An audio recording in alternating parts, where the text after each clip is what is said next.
This is Lily from Typewriter Minutes. Today we're going to look at a cool Sears typewriter. So first, just wanted to say we've been gone for a while. I think this is our first video for, over a year and a half. We have just been busy with work and school and other things, so we might be doing fewer videos, but when we come across something that's really unique, I thought we would do a video. And this is a really unique machine. And look at the case. I've never seen one like this. I think I got this on Shop Goodwill, and when I saw it online, I knew what it was because there was an article by Robert Messenger in his typewriter blog. It's called Oz Typewriter is the name of his blog.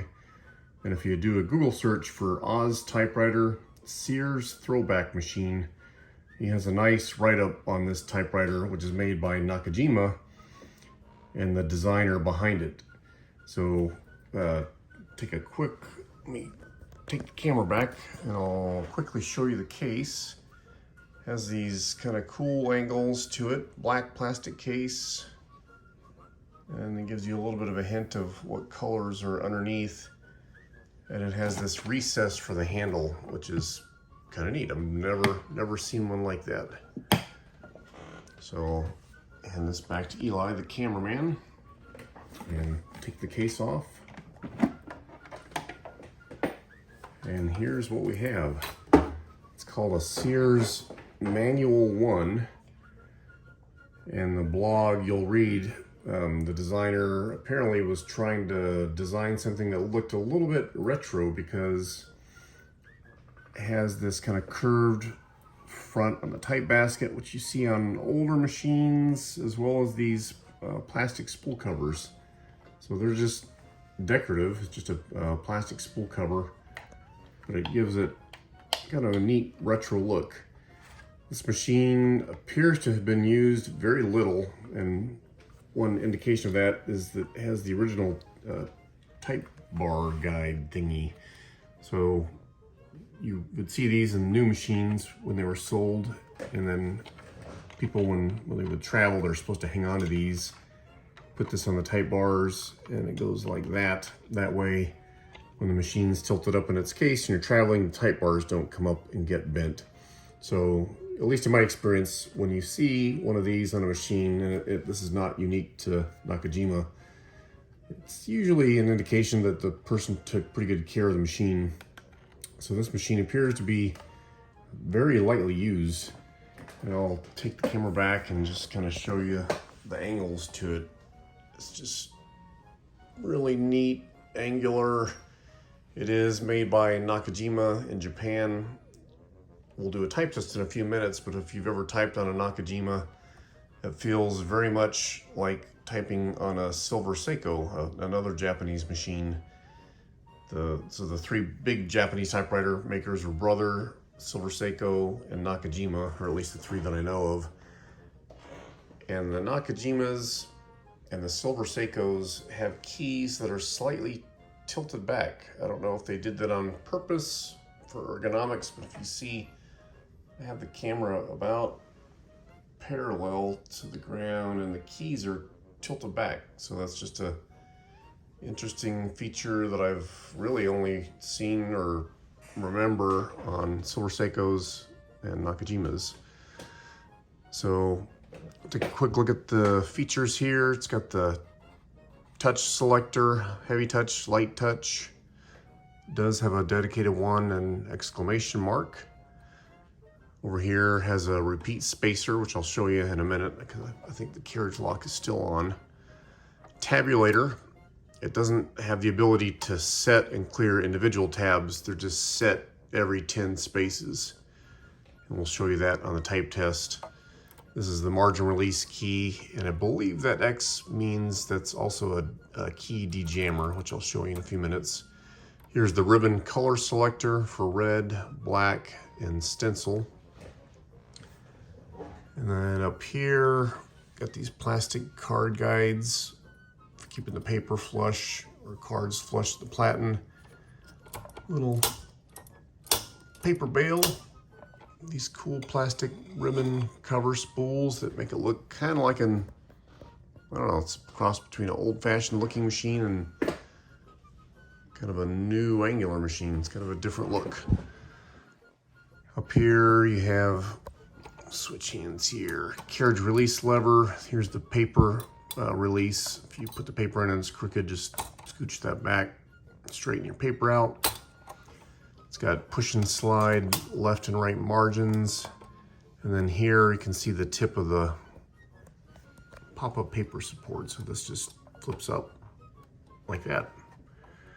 And then back down when you're not using it. Don't put it in the case with this up or else it will get bent back. And around to the back of the machine, just a plain black back side to the machine.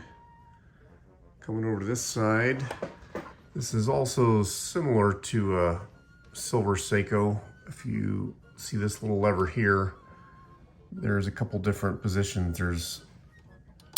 You can see a lock position, which is this little bullet right there. So if you have this all the way up and you center it, the carriage locks, and then when you're ready to release the carriage, you go down to either 1, 2, or 3 single space, double space, triple space. So I'm going to hand this back to Eli. Show you so when you're ready to put it inside the case, you flip this lever all the way up to carriage lock, and then when you center it, it locks. And then when you're ready to release it, just move it down to single or double space or triple space. Now your carriage is clear. It's got a nice sounding bell. So that is kind of the looks and the features. The return handle, when you put the case on, it just goes down, and there's a little spring that you can put, well, when you put the case down, this just comes in, and then when you take it out of the case, this just pops up like that for use. It does have takes a bichrome ribbon. There's little forks here, so you do have to have grommets on the ribbon. When the spool gets empty, the little grommet travels around this outside post, triggers the ribbon reverse, and then it starts going the other way. So that's kind of the looks in a nutshell. So we'll come back and we'll put some paper in it and do a quick type test. All right, I forgot to show the bottom of the machine. We'll just tip it up. It's red plastic, and it has recessed screws deep inside there for taking the machine out. I actually did not have to disassemble this to clean it because the thing was clean when I got it, so I've done next to nothing to get this ready. The feet are still nice and soft. The platen, it's a little hard. Brothers are the best as far as having platens that are still soft.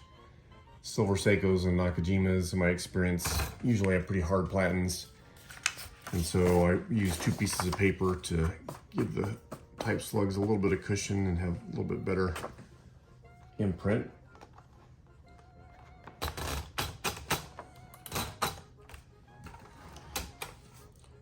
All right, we'll do a line or 2 on black.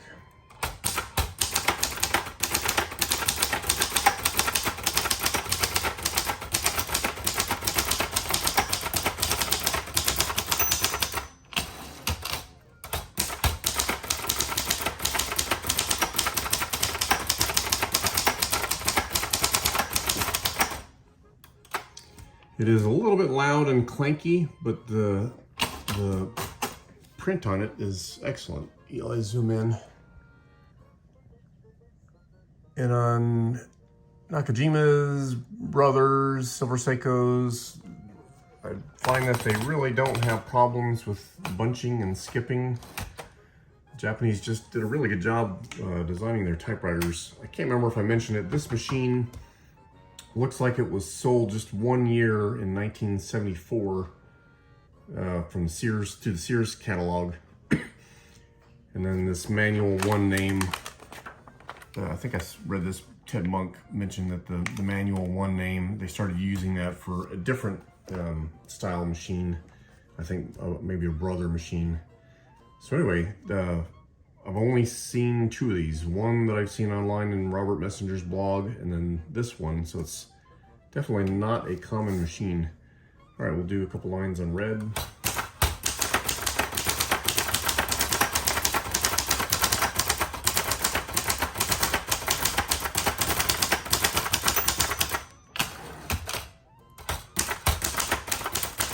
Oops, typo.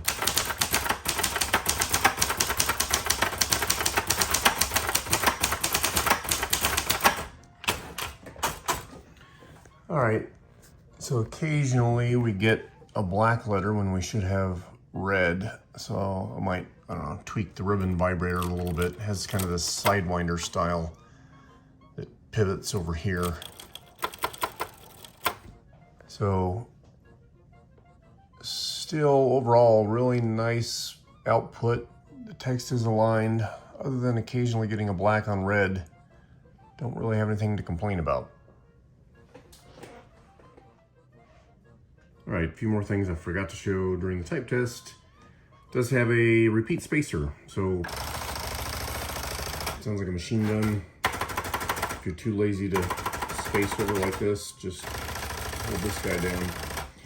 And then the tabulator button, again, is just preset, so it goes to 10, 20, 30, 40, 50, 60. Pretty handy if you want preset tabs. And then the margin release key, so when you get over the right margin, there's your line lock, margin release to get into the margin. And we'll do a test here. I believe that's also a DJM. Oh, see if I can get 2 type bars to stay up. Oh, they don't want to jam.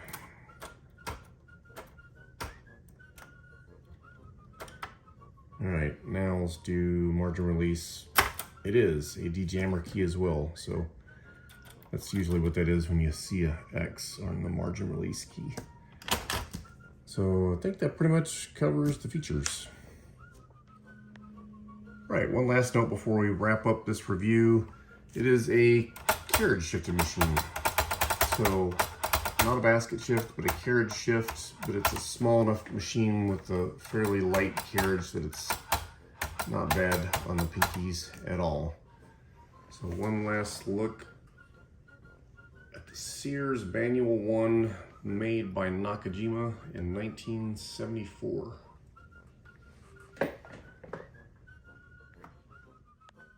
This is Lily. Thank you for joining us on Typewriter Minutes. Make sure to subscribe and hit the like button.